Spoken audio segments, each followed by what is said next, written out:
You've been deceived. Shamelessly, cynically, and systematically. All our lives, we've been told that human history is a straight line of progress, leading from dirty caves and primitive tools to iPhones and space stations. We're told that people in the past lived in filth, died of colds at 30, and knew no basic hygiene. But if that's true, explain one simple but devastating fact for official science. Why do the photos in your family album, taken just 40 or 50 years ago, already yellow, fade and crumble to dust, while paintings, supposedly 500 years old, look as if they were printed on a laser printer this morning? Have you ever wondered why 20th century technologies, the century of chemistry and industry, cannot replicate what bearded monks allegedly did in dimly lit cells by candlelight? Look closely at the museum halls. Just stop and turn on critical thinking. Before you are canvases by Titian, Raphael, Bruegel. They are attributed ages of 400, 500, and sometimes 600 years. But their colors haven't just survived. They burn. This cinnabar red pierces the retina. This ultramarine is deeper than the Mariana Trench, and the whites glow from within, as if an LED backlight is hidden under the paint layer. Official history feeds us fairy tales that these pigments were made by grinding pebbles and mixing them with egg yolk or linseed oil. Seriously? Have you tried grinding a stone to powder by hand? You'll get grey, dirty dust, but not a substance that survives empires, wars, and nuclear tests. This conceals a grand lie that historians try to cover with the term genius of past masters. But let's drop the lyricism and turn to dry facts and chemistry. Painting is not magic. It's a complex technological process. For paint to last centuries without changing chemical composition under ultraviolet and oxygen, it must be a product of advanced chemical industry. Not a cottage workshop mixing herbs, but industry proper. Take, for example, the famous purple or that royal blue. To get these shades, you need chemical purity exceeding 99%. Any impurity, any extra element from the periodic table in the mix, will turn the masterpiece into a black blotch in 10 years. Yet they endure for centuries. This means only one thing. Those who created these canvases had technologies for purifying substances, centrifuges, vacuum setups, and an understanding of molecular chemistry that we only began rediscovering at the end of the 20th century. We're told that the blue pigment was extracted from lapis lazuli, which was brought by caravans from Afghanistan. Think about the logistics. Thousands of miles across mountains and deserts, on donkeys and camels, to bring stones to Europe. Economically, that's impossible. The cost of such a pigment would be dozens of times higher than gold. No patron, whether the Pope or a king, could afford to paint huge cathedrals with such material. Unless this material was produced industrially, right on site, in huge volumes, at factories that have been wiped from the face of the earth. We see the end product, the painting. But we don't see the infrastructure that stood behind its creation. It's like finding a brand new smartphone in 1,000 years and claiming that a master blacksmith carved it from a solid block of glass and metal with a hammer. Absurd? But that's the exact absurdity school textbooks make us believe. The quality of the pigments from old masters points to the fact that we're dealing with a lost civilization whose level of chemical development surpassed ours. Let's dig deeper into the chemical composition. Did you know that many of the bright paints from the past were made from compounds of mercury, lead, arsenic, and other highly toxic elements? Cinnabar is mercury sulfide. To get that piercing red color, you need to carry out a complex chemical reaction of sublimating mercury and sulfur. This is deadly dangerous production.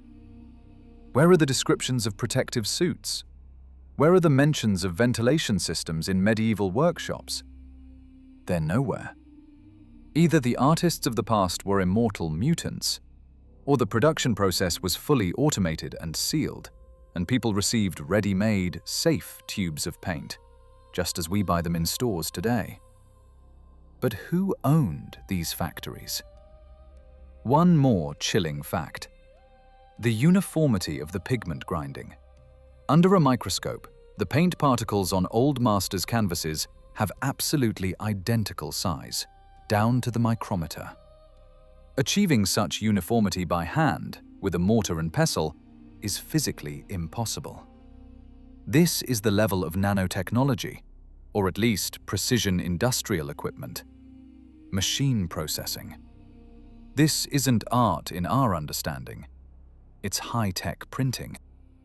Perhaps what we call paintings are actually something like photographs of that era, captured using technologies whose principles of operation we have lost.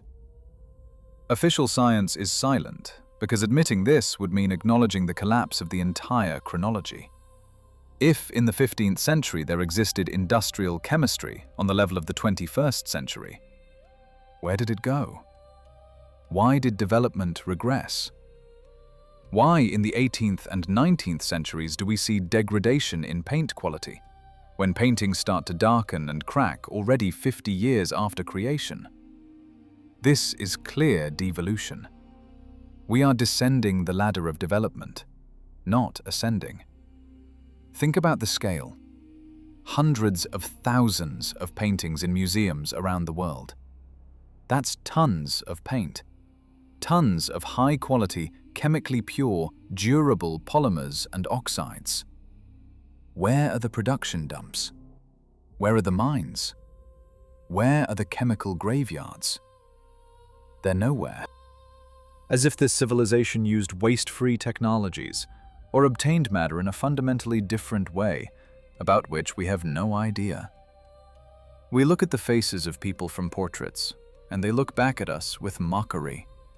They are dressed in fabrics that we cannot produce, and painted with paints whose recipe we cannot recreate.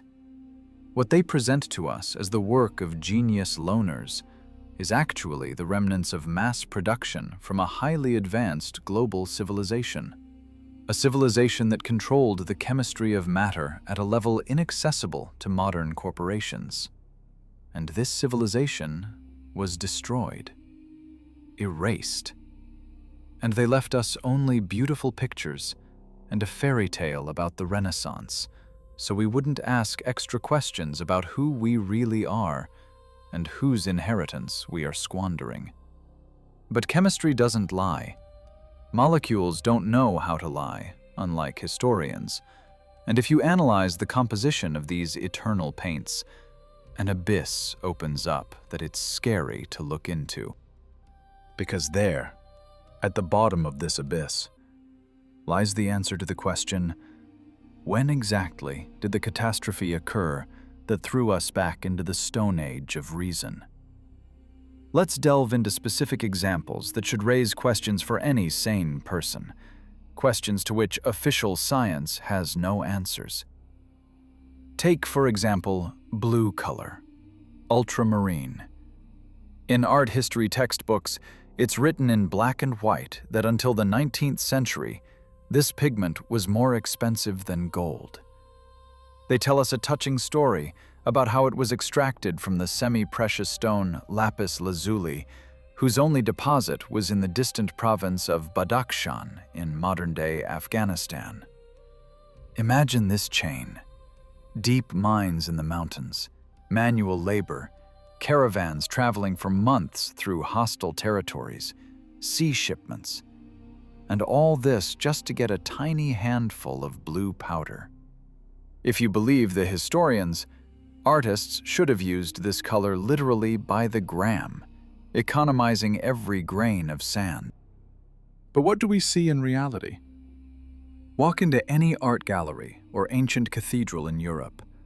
We see gigantic canvases, huge frescoes, walls and ceilings covering hundreds of square yards, generously, without any economizing, flooded with deep, saturated blue color. The cloaks of Madonnas, skies, saints' garments, all this shines with ultramarine. If you calculate the area of covered surfaces against the cost of lapis lazuli at the prices they tell us about, the budget for one such painting would exceed the annual budget of all of France or Spain at that time. This is economic nonsense. No religion, no king could afford such extravagance. The conclusion suggests itself, and it is devastating for the official version. Either Europe had direct teleportation of stones from Afghanistan, or, much more likely, this blue color is the result of industrial chemical synthesis. What we call synthetic ultramarine, and consider an invention of the industrialization era, existed already 500 years ago. It was a cheap, accessible, and mass-produced industrial paint, and the fairy tale about precious lapis lazuli was made up later to hide the fact that our ancestors had advanced chemical industry. They substituted the concept of high technologies with primitive craftsmanship, so we wouldn't look for the factories that produced these tons of pigment. And now let's recall the famous purple, the royal color. The official story claims it was extracted from sea mollusks, murex snails. Supposedly, you needed to collect tens of thousands of these snails to get 1 gram of dye. Historians claim that cities where purple was produced reeked unbearably from rotting mollusks. But look at the amount of purple fabrics in paintings, on tapestries, on surviving clothing samples. These are industrial scales. If they were dyed using the historian's technology, the entire Mediterranean coast should be covered with a yard-deep layer of rotting shells. And the mollusk population would have been wiped out clean in a couple of years. Here again, we see traces of lost technology. Most likely, purple, like indigo, was synthesized chemically in laboratories. This was complex organics, whose formulas are forgotten or classified today. We look at the fabrics depicted in 16th century portraits, and we see the most complex color shifts, gradients that are impossible to create with primitive dyeing in a vat of crushed snails. This is the level of modern textile printing, when the dye is applied at the molecular level, penetrating the fiber structure and permanently changing its properties. Let's go further. Binders. Pigment by itself is just dust. To make it paint, it needs to be mixed with something. We're told about linseed oil, eggs, casein. But any restorer knows that old paints behave differently from regular oil. They polymerize into a rock-hard monolith. This resembles modern acrylic resins or epoxy compounds more than organic oil, which over time must inevitably rancidify, darken, and become brittle. Why do we see craquelure, a network of cracks, on 19th century paintings, while on works supposedly from the 15th century, the surface is smooth as glass? This contradicts the laws of materials physics. The older the coating, the more defects it should have. But here it's the opposite. The deeper we go into the past, the more perfect the technology. The paint layer on old masters' works has plasticity not characteristic of natural oils. This indicates the use of synthetic polymers. Yes, you didn't mishear. Plastic. Polymers. Complex petrochemistry in the Middle Ages. Sounds crazy? But face the facts. If the coating doesn't crack for 500 years, it has a coefficient of expansion perfectly matching the base in the chemical inertness of plastic. We are dealing with a global falsification of civilization's development level. They paint us a dirty Middle Ages, but material evidence screams of the highest development of chemical synthesis. Someone very carefully purged all mentions of factories, laboratories, and formulas, leaving us only the finished product and absurd explanations about ground pebbles and snails. And this concerns not only paints, varnishes. Those famous varnishes of violin makers whose secret is supposedly lost. This is not just tree resin. This is a complex composite material that protects wood for centuries and affects acoustics. Today's science, with its spectral analysis, cannot replicate this composition. Why? Because we are looking for natural components. But there might have been a completely different chemistry. This is frightening. This makes you feel deceived. We live on the ruins of a world that knew how to create eternal things, and yet arrogantly consider ourselves the crown of evolution. But the scariest part is that these technologies didn't disappear gradually. They were cut off. At some point, around the 18th century, quality drops sharply. Artists start using truly primitive compositions, paintings darken, knowledge vanishes. As if someone flipped a switch. As if a catastrophe occurred that destroyed the industrial base of the past, and the surviving people were forced to imitate high technologies using makeshift means. History of art is actually the history of technological degradation. We didn't develop from simple to complex.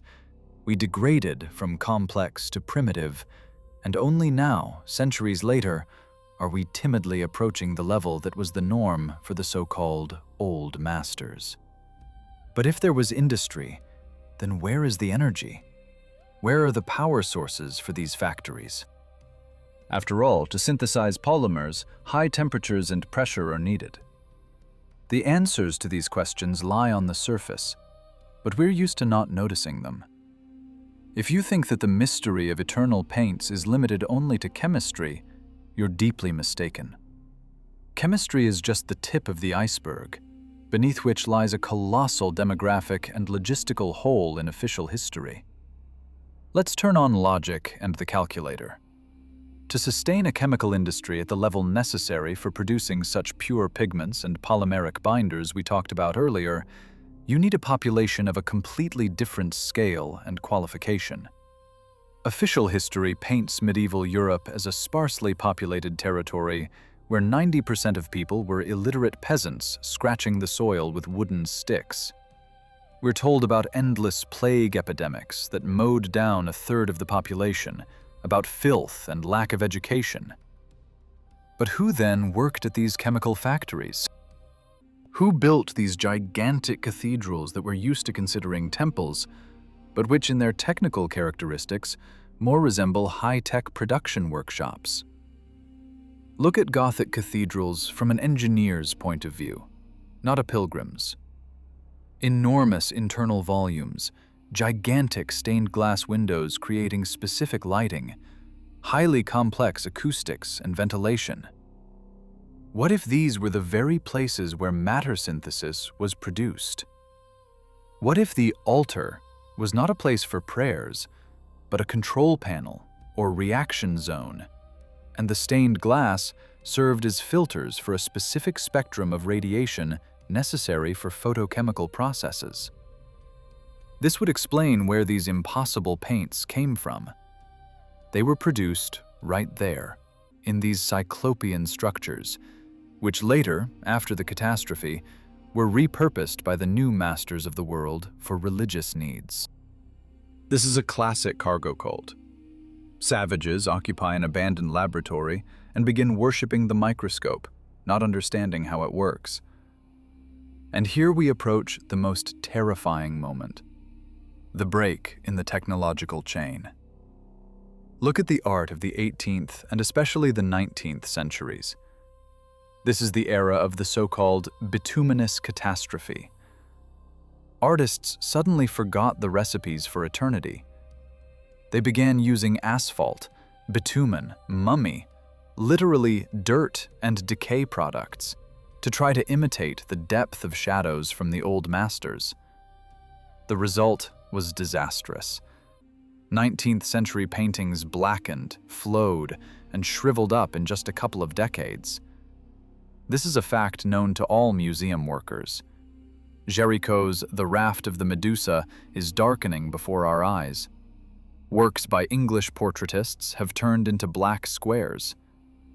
Why did this happen? Why did knowledge disappear instantly? There can be only one answer. A global catastrophe occurred that physically destroyed the bearers of knowledge and broke the production chains. Those very factories stopped. Chemists died. Equipment was destroyed or buried under layers of soil. Humanity was thrown back. The survivors tried to copy the great heritage of the past, using primitive materials. They saw the shining blues and reds of their ancestors, but could not replicate them because they no longer had centrifuges, reactors, or pure reagents. All that remained was soot and bitumen. Pay attention to the genre of ruinists in 17th and 18th century painting. Piranesi, Robert, Panini. We're told these were their fantasies, that they invented picturesque ruins for aesthetics. But look at the detailing. They painted from life. They documented a post-apocalyptic world. They depicted gigantic, ruined vaults overgrown with trees, and tiny scavenger people living among these ruins, lighting fires on mosaic floors and using fragments of ancient columns to dry laundry. This is not fantasy. This is a chronicle of the death of that very civilization that created the eternal paints. Demographics confirmed this bottleneck theory. If you look at population growth charts, up to the 18th century we see a strange straight line, stagnation, and then suddenly, explosive vertical growth. Mathematically, such function behavior is impossible without an external factor. It looks as if the population was almost completely wiped out, and then the recovery process began from a very low base. We are descendants of those few survivors who crawled out from under the rubble of a great civilization. And one more detail that sends shivers down the spine. Early mid-19th century photographs. Empty cities. Paris, St. Petersburg, Rome. Vast avenues, majestic architecture, and not a soul. We're told it's because of long exposure. People just blurred out. Lie. With a 10-minute exposure, moving objects do indeed disappear. But where are the horse-drawn carriages, the vendors, the shadows? The cities look depopulated. They stand like sets, ready for new inhabitants. This looks like a cleanup, as if the cities had already been excavated and restored, but the people hadn't been brought in yet. We live in houses that we didn't build.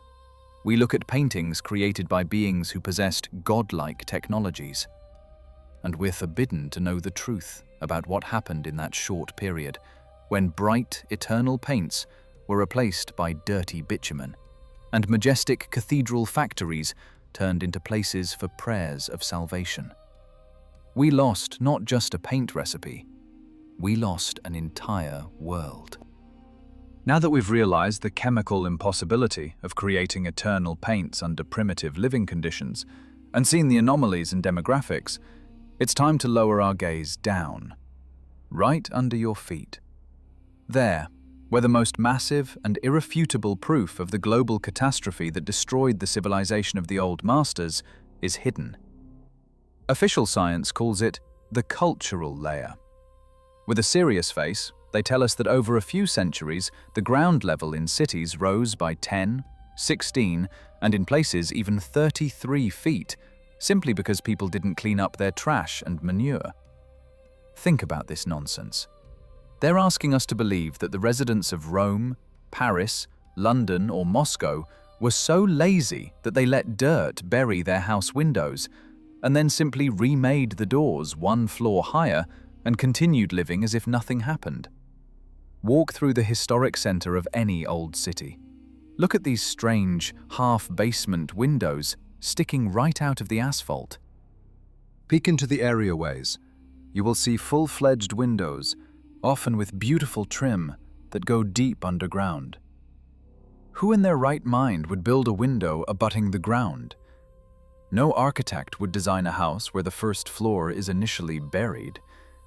This contradicts common sense, insulation norms, and waterproofing. If you excavate the foundation of such buildings, which enthusiasts do regularly, it turns out that the so-called basement is a full-fledged first floor with grand entrances, arches, and high brickwork. and under it, there is often another floor, and another. We live on the roofs of a dead world. The connection to our eternal paints here is direct and frightening. That civilization had a uniform standard of quality in working with matter. Look at the bricks of buildings officially dated to the 16th or 17th century. They ring like metal. It's impossible to break them with a sledgehammer. They don't crumble from moisture, unlike bricks produced in the 20th century, which turned to dust in 50 years. The mortar binding these walls is stronger than the stone itself. Chemical analysis shows the presence of additives identical to modern geopolymers. This is the same high chemistry. Those who synthesized eternal ultramarine knew how to make eternal stone too.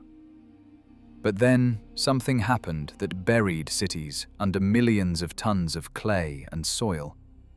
Geologists and alternative researchers call it the clay flood, or a planetary scale mud flow. Where did this clay come from? Why did it cover the first floors of buildings worldwide, from Europe to America and Australia? This was a catastrophe that physically buried the entire production base beneath it. Chemical factories, laboratories, pigment and fabric manufactories, all this ended up under a many-feet-thick layer of dense, sticky clay. This is exactly why in the 18th and 19th centuries we see such a sharp technological failure. People who survived the cataclysm dug out what they could. They occupied the upper floors of surviving buildings, calling them their palaces and temples. But they could not restart production because the infrastructure was destroyed. They inherited stocks of paints, stocks of fabrics, stocks of tools, which they guarded like the apple of their eye.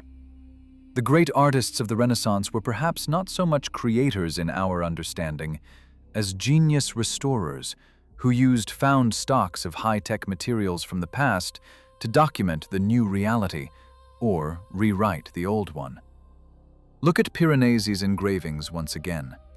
There are depicted colossal structures buried in soil and overgrown with forest right on the roofs. This is not fantasy. This is documentary fixation of the flood's aftermath. Huge arches going into the ground. Dwarf-like people scurrying in the mud among the grandeur they could not build. This is the answer to the question of why we lost the recipes. The recipes were not written in books. They were embedded in the technological processes of factories that now lie 33 feet deep under our feet. We walk on the corpse of a highly advanced civilization. We use their sewerage, which we still cannot properly replicate. Look at the old brick collectors. They are eternal. We look at their paintings and don't understand how it was done. And the scariest thing is that those in power know the truth. That's why during any reconstruction of old streets, areas are immediately fenced off with high barriers, and archaeological finds are carted away in unknown directions or poured with concrete. They fear that we will see what's below. And there lie not bast shoes and potsherds, but mechanisms, pipes from unknown alloys, and remnants of that very industry that made the world bright and colorful. Official history is a screen designed to hide the fact that we are degenerated descendants or invaders on foreign land. The cultural layer theory was invented for one purpose: to explain why doors are underground without admitting the fact of a global cataclysm. But paint chemistry tears off this mask. It's impossible to preserve bright color for 500 years while living knee-deep in manure without sewerage. High art requires high technology, and high technology requires complex infrastructure, traces of which we find buried in clay across the globe. The picture is coming together.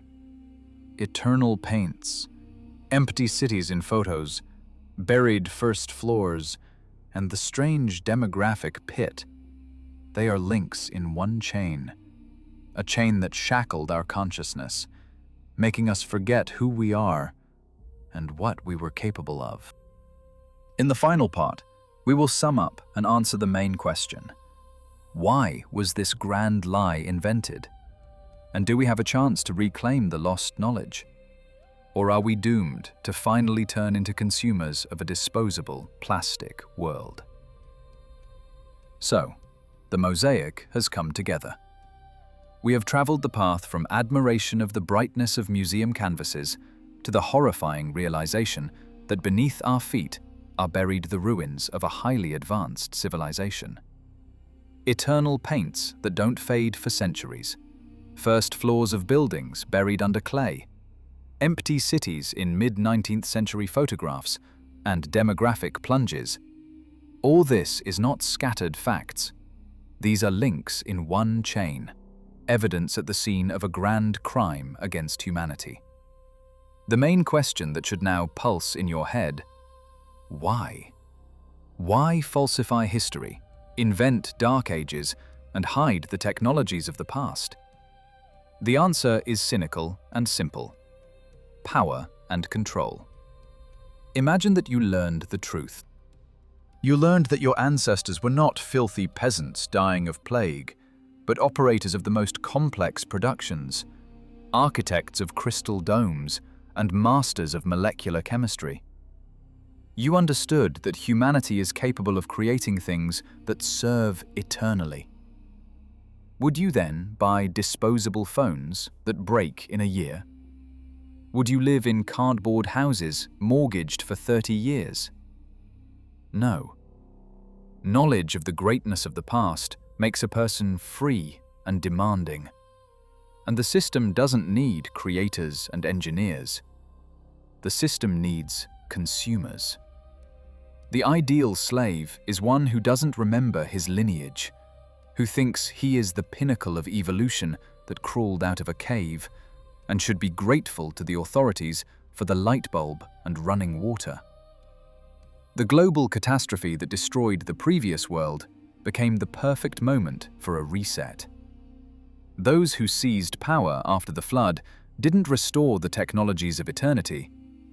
They took a different path. They created an economy of planned obsolescence. Look at the difference. Paintings of the past live 500 years, while modern photos fade in 20. Buildings of the past stand for millennia, while modern concrete boxes are designed for 50 years. They shifted us from the rails of eternal creation to the rails of endless consumption of trash. The lost secret of paints is not just a lost formula. It is a symbol of the lost philosophy of life, where quality was placed above profit.